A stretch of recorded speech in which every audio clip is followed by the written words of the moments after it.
Hallo! Die deutsche Sprache kann man auf verschiedene Weisen erlernen und eine gute Weise ist auch mit Musik und das machen wir auch heute.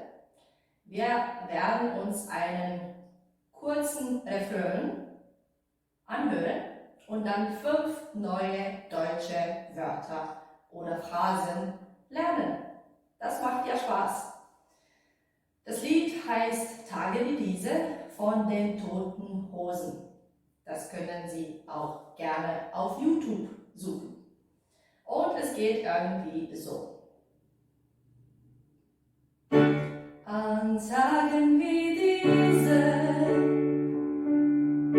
wünscht man sich Unendlichkeit. An Tagen wie diese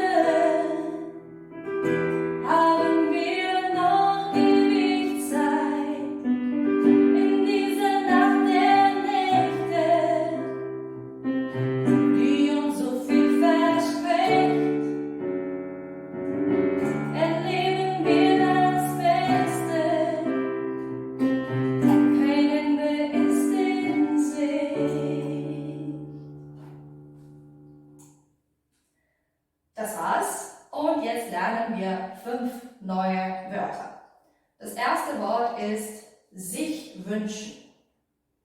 Ich wünsche mir eine Tasse Kaffee. Ich wünsche mir 1 Million Euro.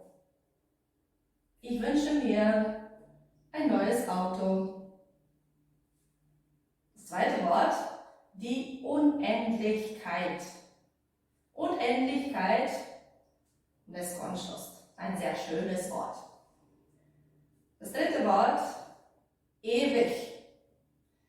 Diese Corona-Krise dauert schon ewig. Das heißt, eine sehr, sehr, sehr lange Zeit. Viertes Wort, versprechen. Ich verspreche, ich werde die Hausaufgabe machen. Das ist sehr wichtig für den Deutschkurs. Und das 5. Wort, beziehungsweise die 5. Phrase, ist in Sicht sein. Etwas ist in Sicht, das heißt, wir sehen es schon. Das Meer ist schon in Sicht. Das waren also 5 neue Wörter, die wir jetzt alle kennen. Und wie schon gesagt, Sie können gerne das ganze Lied auf YouTube hören. Das war's für heute. Viel Spaß und tschüss!